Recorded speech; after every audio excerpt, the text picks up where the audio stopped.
Welcome to our channel crime mysteries decoded, जहां हम आपको ऐसे सच्चे किस्से सुनाते हैं जो आपको हिलाकर रख देंगे और आपके मन में कई सवाल खड़े करेंगे। तो आज हम बात करेंगे एक ऐसे हादसे की जो 20 अगस्त 2019 को बेंगलोर में हुआ था। एक ऐसा केस जिसने सिर्फ शहर ही नहीं बल्कि पूरे देश को हिलाकर रख दिया था। जय कुमार जैन एक सफल बिजनेसमैन थे जो राजस्थान से बेंगलोर आकर पिछले 20 सालों से वहीं बस गए थे। उनके परिवार में उनकी पत्नी, एक 15 साल की बेटी और 9 साल का बेटा था। परिवार की फाइनेंशियल कंडीशन काफी अच्छी थी। बेंगलोर में उनका एक सुंदर सा बंगलो था और सभी खुशी खुशी अपनी जिंदगी जी रहे थे। अगस्त 2019 को परिवार पौंडीचेरी में एक शादी में शामिल होने जा रहे थे, लेकिन जय कुमार जैन किसी बिजनेस की वजह से नहीं जा सके और उनकी बेटी जो कि 10th क्लास में थी, पढ़ाई की वजह से घर पर ही अपने पापा के साथ रुक गई।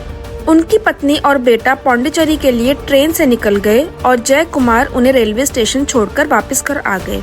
सब कुछ बिल्कुल ठीक लग रहा था, लेकिन अगली सुबह 20 अगस्त 2019 को करीब 10 बजे जय कुमार के बंगलों से अचानक धुआं निकलता है।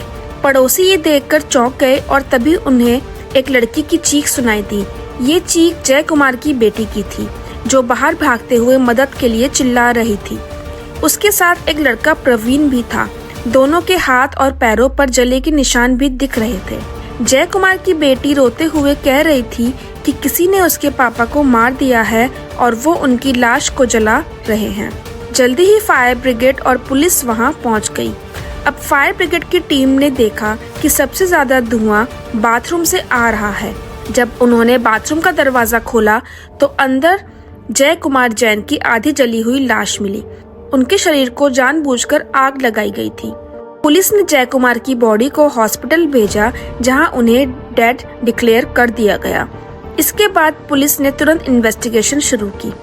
शुरू में पुलिस को जय कुमार की बेटी और प्रवीण पर शक हुआ, लेकिन उनके पास कोई ठोस सबूत नहीं था। एक बात ने पुलिस का ध्यान खींच लिया। प्रवीण के पैर ऊपर से जले हुए थे, लेकिन नीचे का हिस्सा बिल्कुल सही था। पुलिस के पूछने पर उसने कहा कि जब उसने जय कुमार को बचाने की कोशिश की तब उसने शूज पहने हुए थे। पुलिस को ये बात अजीब लगी, क्योंकि अगर शूज पहने होते तो पहले शूज जलते, ना कि पैर के ऊपर का हिस्सा। जब पुलिस ने और गहराई से जांच की तो पता चला कि 19 अगस्त की रात को प्रवीण और जय कुमार की बेटी के बीच काफी बार फोन पर बात हुई थी। पुलिस को ये भी पता चला कि प्रवीण उसका स्कूल सीनियर था और दोनों का रिश्ता 5 साल पुराना था। प्रवीण अब कॉलेज पहुंच चुका था और जय कुमार की बेटी 10th का एग्जाम देने की तैयारी कर रही थी।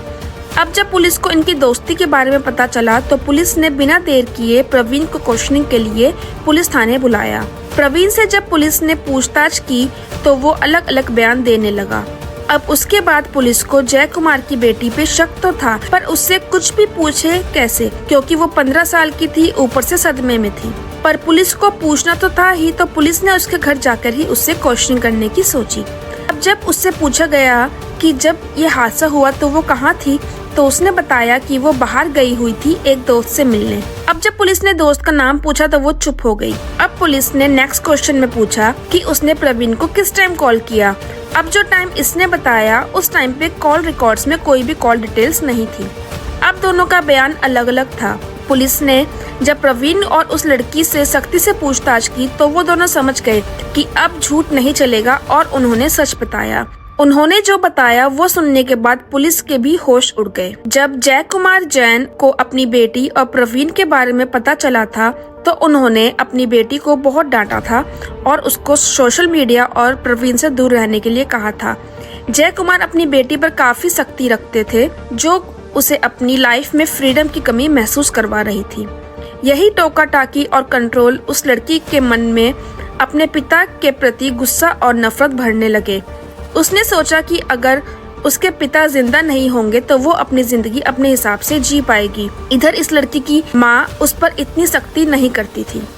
अब 19 अगस्त को जब जय कुमार अपनी पत्नी और बेटे को रेलवे स्टेशन छोड़ने गए, तभी प्रवीण ने लड़की को स्लीपिंग पिल्स दी थी, जिससे वो अपने पिता के दूध में मिला सके। जय कुमार को रात को दूध पीने की आदत थी, तो उस रात उनकी बेटी ने 7 स्लीपिंग पिल्स दूध में मिला दी थी जिसके बाद जय कुमार बेहोश से हो गए थे। उसके बाद लड़की ने प्रवीण को फोन करके बताया कि उसके पिता सो चुके हैं। प्रवीण रात में उसके घर आया और दोनों ने मिलकर जय कुमार के सोने का कंफर्मेशन किया। उस लड़की को अपने पिता पर इतना गुस्सा था कि उसने उन्हें थप्पड़ मारना शुरू कर दिया। जब उन्हें यकीन हो गया कि जय कुमार बेहोश है तो दोनों ने मिलकर चाकू से उनका मर्डर कर दिया। प्लान के मुताबिक उन्होंने बॉडी को बाथरूम में ले जाकर पेट्रोल से जला देने का फैसला किया। उन्होंने सुबह होने का इंतजार किया और लड़की पेट्रोल पंप से पेट्रोल लेकर आई और दोनों ने बॉडी को जलाने की कोशिश की, लेकिन उन्हें अंदाजा नहीं था कि इतना ज़्यादा धुआं हो जाएगा कि पड़ोसी तक देख लेंगे। जब आग बेकाबू हो गई तो दोनों ने अपने हाथ पैर भी थोड़े से जला लिए ताकि ये दिख सके कि उन्होंने जय कुमार को बचाने की कोशिश की थी। जब पुलिस ने प्रवीण और लड़की से और सख्ती से पूछताछ की तो दोनों ने सच्चाई कबूल कर ली। जब लड़की ने अपना स्टेटमेंट दिया तो उसमें भी उसने यही कहा कि मुझे फ्रीडम चाहिए थी और मेरे डैड मुझे रोकते टोकते थे और इसी फ्रीडम की वजह से मैंने अपने डैड का मर्डर कर दिया। जब जय कुमार की वाइफ को ये बात पता चली तो उनको और किसी भी रिलेटिव को इस कन्फेशन पे बिल्कुल भी यकीन नहीं हुआ। पुलिस के अरेस्ट करने के बाद जब पुलिस 15 साल की लड़की को वापस उसके घर लाती है और क्राइम सीन रिकंस्ट्रक्ट कराती है, जब वो लड़की सब बताती है, ना कोई चेहरे पर डर ना घबराहट, और उसने सब बताया कि कैसे चाकू मारा, कैसे जलाया, कैसे सफाई की, तो उस लड़की की माँ और बाकी रिश्तेदार जो वहाँ मौजूद थे वो भी मान जाते हैं कि हाँ, इसी ने ही अपने पिता को मारा है। प्रवीण जो 19 साल का था उसे जेल भेज दिया गया जहाँ वो अपनी सजा काट रहा है।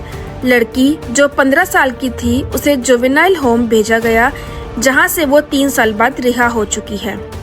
ये थी एक बेटी की कहानी जिसने अपने पिता को सिर्फ इसलिए मार दिया क्योंकि उसे फ्रीडम चाहिए थी। अगर आपको हमारी कहानी पसंद आई हो तो हमारे चैनल को सब्सक्राइब करना ना भूलें और बेल आइकन भी जरूर दबाएं। Thanks for watching.